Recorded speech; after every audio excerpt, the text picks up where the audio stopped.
up there for their people, you know. So it shows the society. And they had... He's talking about an occult. This is from back in like October, the early 90s or 80s. Halloween. October 31. 31, and last day of 31. They had what they call live animal sacrifices. I don't know what it is. But they did. We could never Testimony find out. from an By the time ex-Satanist. that the Lord pulled me out of there, I had not yet found out what it was. So you have this intrigue involved in there. And you talked about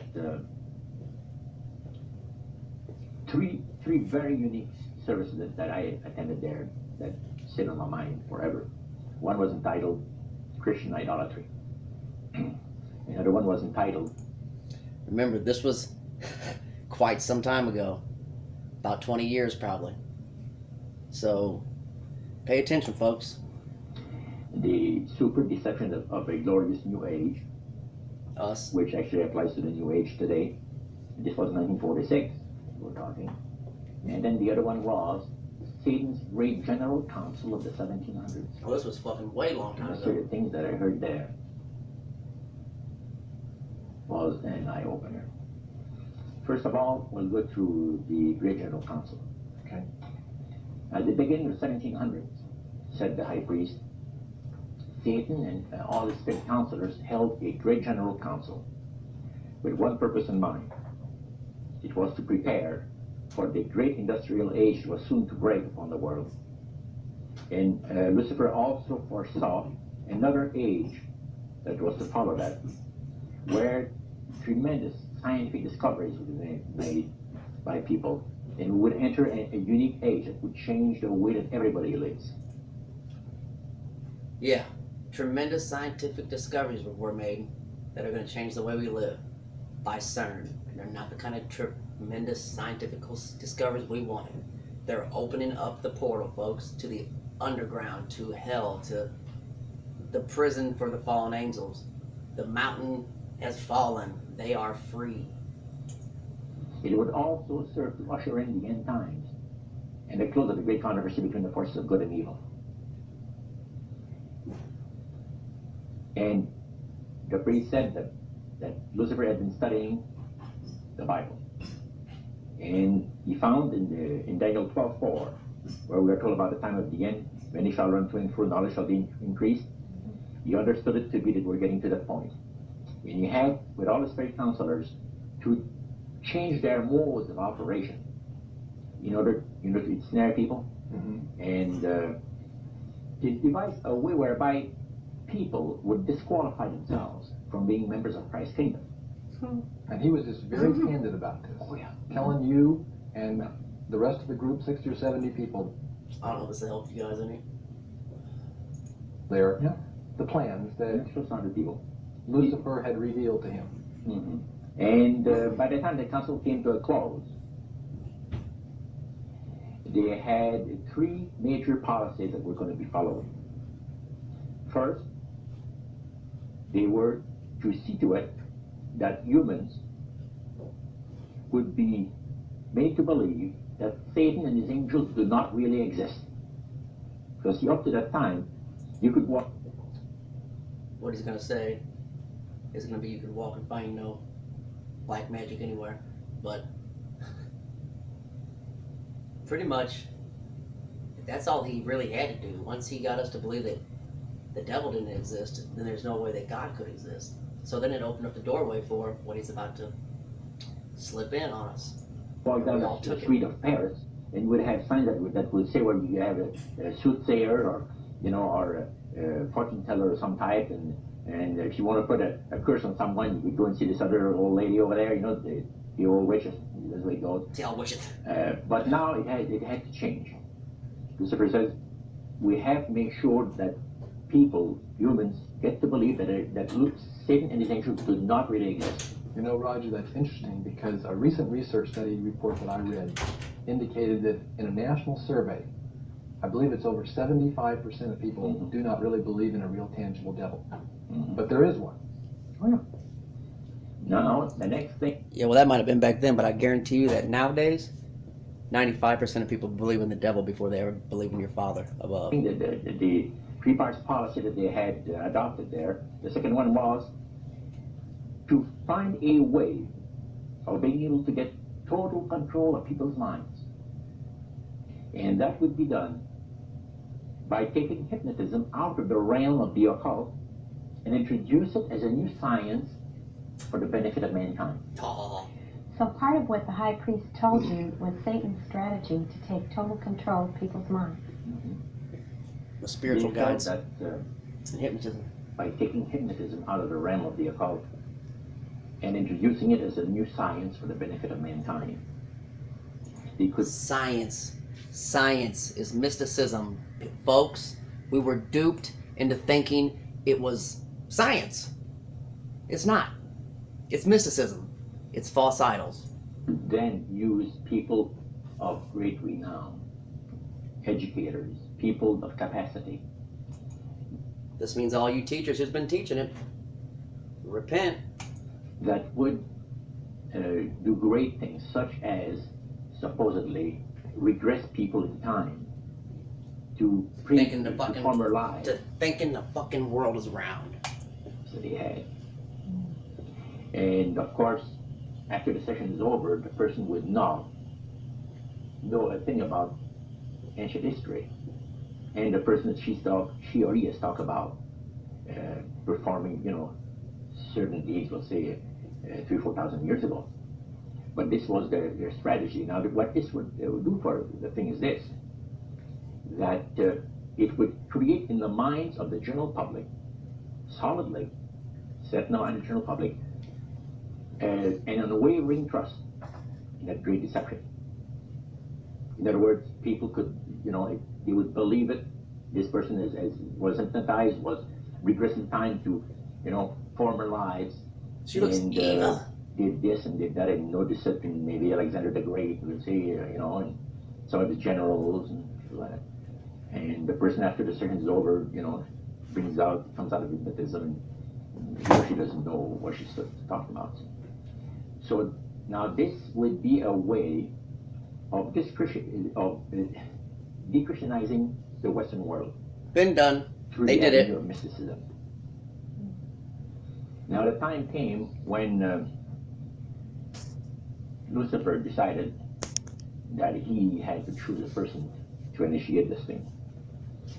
And Franz Mesmer, which was an Austrian physician, was chosen. Because The priest told you all of this? Oh yeah, Okay. because he was capable. Mesmer originated a theory called animal magnetism, later on named mesmerism. Mesmer was led by the Spirit to believe, and this is what a priest said, was led by the Spirit to believe that certain persons had a magnetic influence within themselves, so to speak, that would cause them to have great power over other persons, even to the point of placing them into a trance. And at that time, that was readily accepted by people in general, at the time that Mesmer lived. So people realized, some people have the capacity to put you into a trance. That's the way. Now, by the time that he died, in 1815, a lot of the physicians in Europe were using hypnotism as a means of anesthesia. Now, hypnotism is the same as mesmerism? That's right. So mesmerism that's been developed to a higher degree of refinement. And the priest went on saying that the claim of Satan to deceive the human family this way, he says, is the most intriguing thing to his mind. And he went on saying how it was going to be brought about. He said that a fellow by the name of Darwin, Charles Darwin. and another fellow by the name of Thomas Henry Huxley would be used by the spirits because in their childhood they had been hypnotized by medical doctors. And they figured that they would be real good subjects to lead the people into this belief that They were right. that Satan wanted to bring into people's lives. Now, what were those 3 points again, Roger? The 3 things were, number 1, that they did not want Satan did not want the human family to think that he or his angels existed. Right. The second point that you made had to do with taking control of people's minds. That's right. The third point was what? Was to destroy the Bible without burning it. Okay. See? And what was his strategy on that? On that, it was very interesting. Because after the Great General Council, it was decided that Satan would tutor Charles Darwin personally in setting up the principles of his theories of evolution. He was tutored by Lucifer himself, fallen Lucifer. And at that time, it was understood, Satan and his spirit counselors understood, that if a person was led to believe in the theory of evolution, it would, in his life, destroy completely the creation week of the Bible, the fall of man, and plan of redemption. Everything. To go with it. In one fell swoop. Poof, done. Now, he made a unique statement. He said that according to the spirits, anyone that teaches a theory of evolution is considered to be a minister of a great religious system.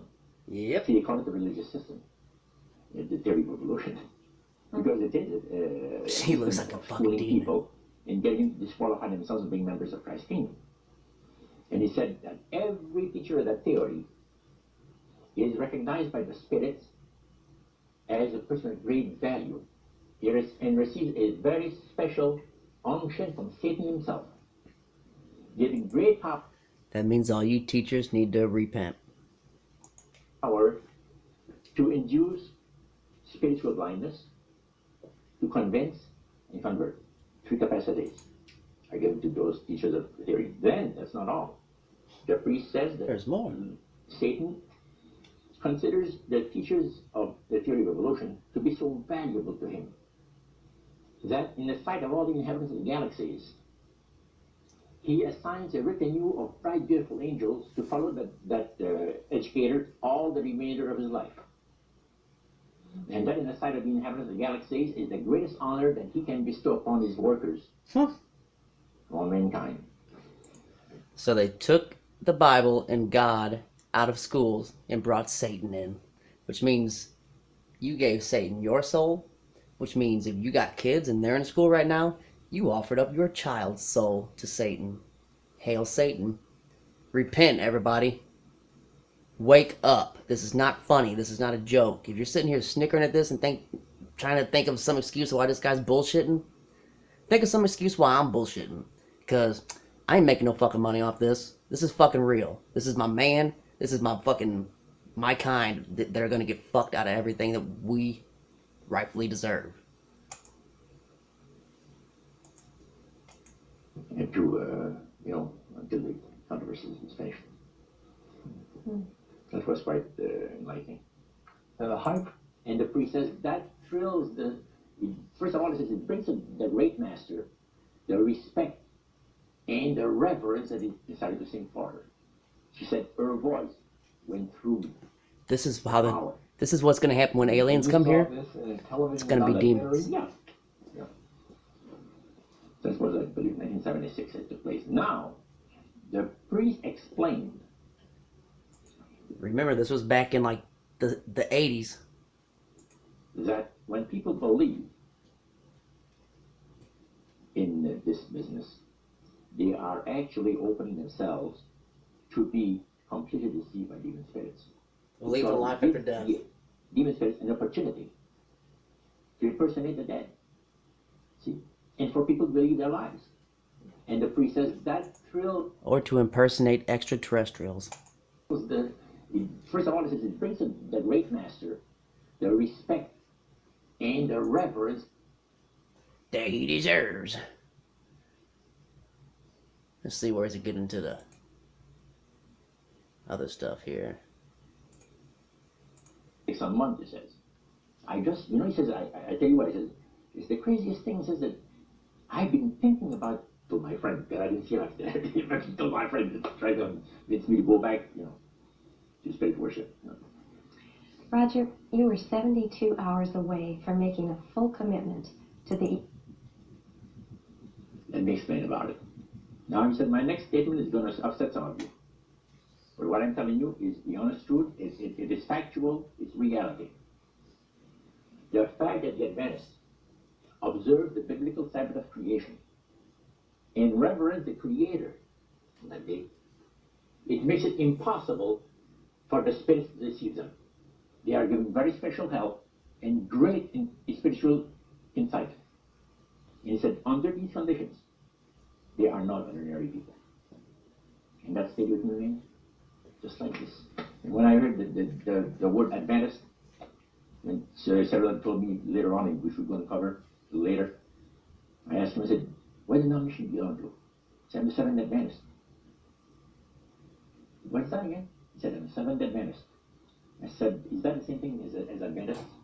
Oh yeah, he says, a lot of people call us the Adventists. They don't talk about the Seventh, the same thing. Boy, I was interested.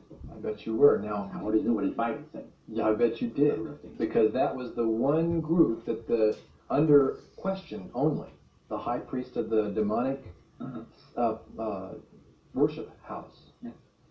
The thing that he had said to you was, this is the one group that can't be deceived. That's right. And so somewhere back inside that resistance you had came out, and you awoke. A few months later, Y'all get that? They think they're so much fucking better than us and so much smarter than us, all these cousin fuckers, that we won't even notice that we cannot ever possibly deceive them because they're too busy deceiving us. that experience, unique experience, was instrumental in helping me make a decision for Christ. And also, I had no hesitation to join myself to God's command-keeping people, because of the fact that I knew what kind of people they were. And after having had 28 Bible studies in 1 week, I started to keep the Sabbath, forever. But you see, the time that I had these Bible studies, 4 hours per evening, we started at 7 o'clock and finished at 11 o'clock at night. I had this Bible study similar to what you showed me the other day, that you have in your pocket. The Bible studies are about an hour. There were questions, and then you looked at the verses that they gave you in the Bible, and you had your answer. It was so fantastic.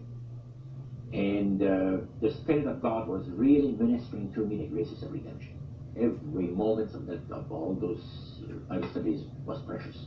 Precious, precious, precious. Roger, at that time, Father is real. your major language was French. You did not speak English, and all of this happened in the French language in Montreal.